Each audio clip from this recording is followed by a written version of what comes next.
I honestly believe that 9 to 5 jobs will be extinct. Yes, you heard it here. And to be real with you here, I just believe they're going to be extinct because of the fact that people are tired. People are tired, and people are learning a lot of stuff. But I really want to explain to you, go deeper here. I don't want to just be all biased. I don't want to be all too much of trying to blend in and blend out by giving pros and cons. I just want to go fully truthful without trying to be anything. Which I just want you to know for this podcast, I've never been biased. Some episodes I've been biased, but lately since 2023, I've been updating my episodes to be more truthful and less about how I feel, but more about the truth and more about what should work out instead of what the facts say or how society makes it normalized. So let's just get deep into this episode. So the reason why 9 to 5 jobs are going to be extinct in the future, and just by the way, I want you to know here, I'm not saying that every 9 to 5 job is going to be extinct. I'm going to say most of them because right now we're just in the beginning phase of it. I personally believe that with COVID, that really played a role in layoffs because COVID really taught a lot of people a lot that 9 to 5 jobs are not really stable, because before COVID, it was normal to work a 9 to 5 job, but it was not normal to be a content creator. But now it's normal to be a content creator, but we're going to get to that later in this video. I don't want to get too ahead of myself. But people realize that even with inflation, I think that's more 10 times worse than COVID, because now with inflation, people can't process the money because think about it. When you lay off a worker, your business is losing money. So that means that you're probably charging somebody a product. You're not making a profit. So now you're charging higher, but you're not getting the sale. And so you're going to have to lay off the worker because the worker is costing you the business because you have to pay them too and take some money out yourself. And all this is from the manager's point of view and also from the CEO or maybe the head circle talk people, table talk people deciding on how the money should be flowing. And so that's why layoffs happen, because the person who's the head of the business, like the big boss or the manager or the CEO, they have to personally take money out their account to give to that worker. And so when you're giving money to that worker, that's killing you as well. Now, before COVID, before inflation, it was just normal. But now, because inflation and COVID messed everything up, money is like really, really a rare thing now. It's really hard to earn a lot of money without having to put down some debt because of that inflation and COVID that really messed it up, because now people are trying to really basically in a way fill up those 2 years or 3 years that was gone because of COVID. Because some businesses were successful, but some weren't. Another thing that's going to cause 9 to 5 jobs to be extinct is the fact that AI is coming in. I've been telling y'all on this podcast for years.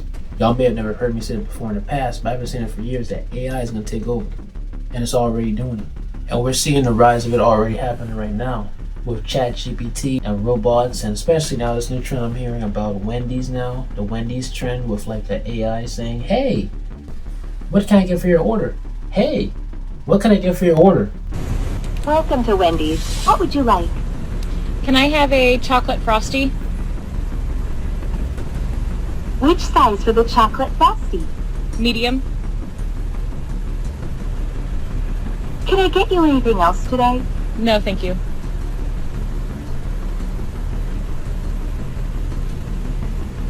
Great. Please pull up to the next window.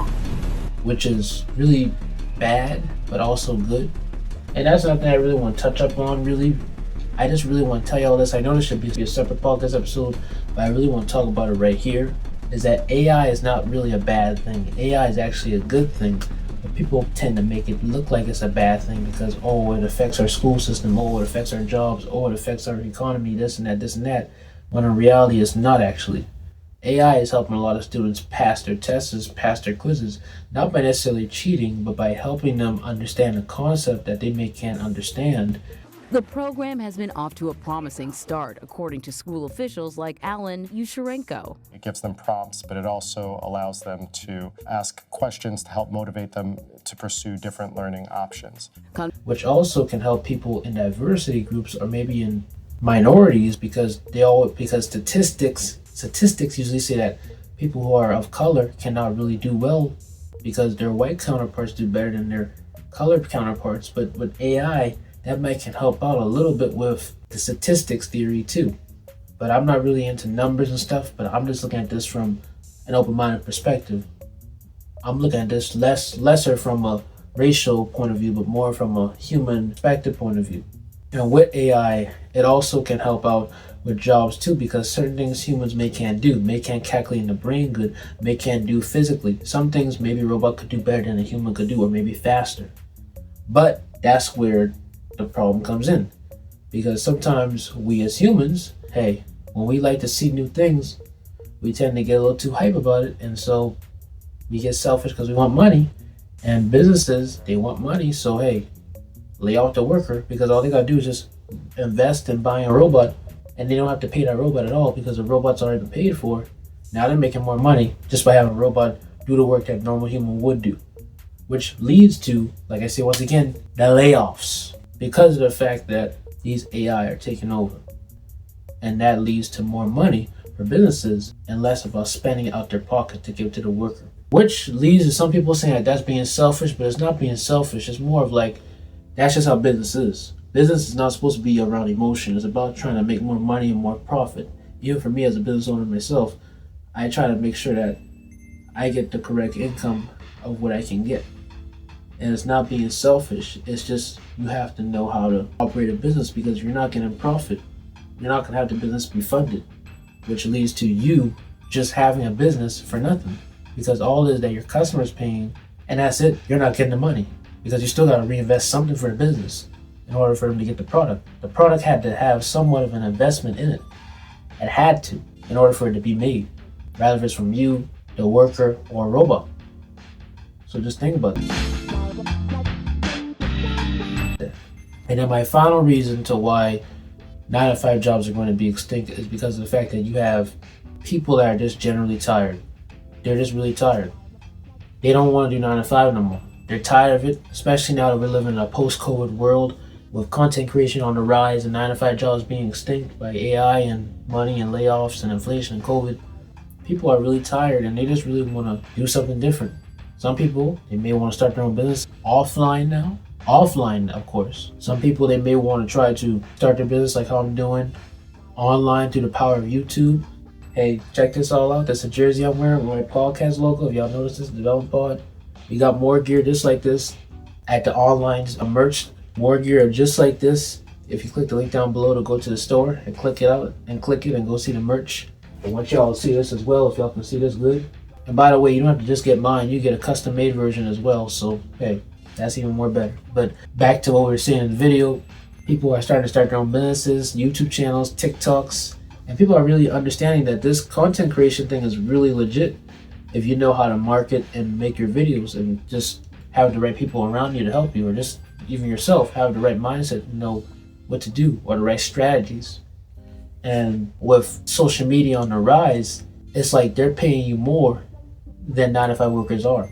At one point, it was a problem for older people or just people who weren't used to it to not understand the concept. Even for me, I was like, before COVID, I was like, I want to be a YouTuber, but I don't know exactly if this is going to be a good full-time job. And that was before I even knew I was doing self-improvement. I was just doing YouTube, just do YouTube. Because I heard, oh, everybody doing it, let me try and do it. Because it was still just at the beginning, at this little small, little beam. But when COVID came, boost right up. And it was a good thing that I started my podcast around COVID, because I wasn't even doing it for the bandwagon. I started a podcast because I got inspired by my friend back in November of 2019. And so March 21st, 2020, I published my first episode, and I kept doing it ever since. And look where it led me to. And really want to thank God for my friend, and thank God for me too for having the confidence to want to do this, because at the time I was extroverted, but I wasn't as extroverted as how I am now. I was just getting started because I was the president of a club at the time, the Beta Club. And so I was just like insecure at the time. Now I'm not really insecure, I'm more confident. And that's the thing about living this content creation, self-employed life, and just living life for you in general. You can't let a 9-to-5 job restrict you from living your dreams or living your life, or living what you want to perceive as the life you want. If you know truly that you want to do something beyond a 9-to-5 job, go do it. If you knew from the start, because for some people, especially my generation, they knew from the start that they don't want to work 9-to-5. Don't work it. Go full on in with your dream, your goal, your passion, and see where it works out. And if it doesn't give you full-time income, then that's where a job comes in until you can make it full-time. But at the end of the day, you don't want yourself at your deathbed regretting all this. As long as you tried it, that's the main thing. And that's the good thing about it. And like I say, and just also know this, your purpose doesn't have to be defined by money. I referenced that on the interview, but conclusions, if y'all look at that interview, your purpose is not defined by your income. Your purpose is just something that you do because it's something that's divine or something that's already been in you to do. A 9-to-5 job, you get paid for. A job, you pay your bills. But your passion pays your bills of fulfillment. I know, right? Good quote. But that's how you gotta live life. Realize that your purpose is not your job. Your job is your job. Your purpose is your purpose. One gives you money by default. The other could give you money. Maybe even more money if you know how to get it out there. So if you're ever lost in life and trying to figure out how to find your purpose, grow, or develop, you need to subscribe to this podcast, the Zone Pod, on the podcast platform that you're listening to, or if you're watching this on YouTube, hit the notification button and subscribe, and just make sure to like this video or episode, however you're consuming this content. I really want to say thank you for just listening if you have listened this far, and be blessed.